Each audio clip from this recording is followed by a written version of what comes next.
বুদ্ধিজীবী এটি আমি আপনারা তো খেয়াল করেন না সব, আমি তো আবার ওয়াশ করণ লাগেছে, অনেক জিনিস খেয়াল করণ লাগে।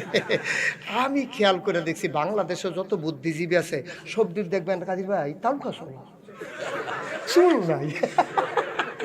হ্যাঁ, আমি চিন্তা করলাম কি তারে বুদ্ধির লোকে চুলেরও তো শত্রুতা কিরে, তে বুদ্ধি থাকলে চুল থাউন যেত না, কারণটা কিতা আমি কোনো অনেক বইও বিচারছি, অনেক রেজি গেছি ভাই বুদ্ধির লোকে চুলের শত্রুতা কিরে কইতাম পারতাম না, অনেক রেজি গেছি কেউ কইতে পারতাম না। পরে আমি অনেক গবেষণা করে বার করছি, আমার মনে হয় বুদ্ধি গুতাইয়া এই অসভ্যর দলের চুল বেড়াই আলগা করতে, ঠিক কিনা কও?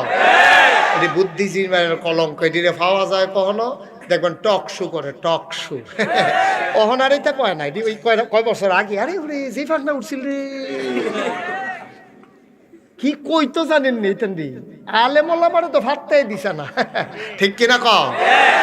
কথা কইতো লইলে আল্লাহর বিরুদ্ধে কথা কয়, কথা কইতো লইলে ইসলামের বিরুদ্ধে কথা কয়, কথা কইতো লইলে ইসলামের ফরজ বিধান পর্দার বিরুদ্ধে কথা কয়, কথা বলতে গেলেই মসজিদ মাদ্রাসার বিরুদ্ধে কথা কয়। আমি বলেছি ৯২ জন লোক মুসলমানের দেশে ঢাকা রাজধানীতে শীততাপ নিয়ন্ত্রিত কক্ষে বসে পুলিশ পাহারায় ইসলামের বিরুদ্ধে কথা বলা সম্ভব, পারলে বিষ্ণন্দির জমিনে এসে বলো পিঠের চামড়া নিয়ে ঢাকা যাওয়া যাবে।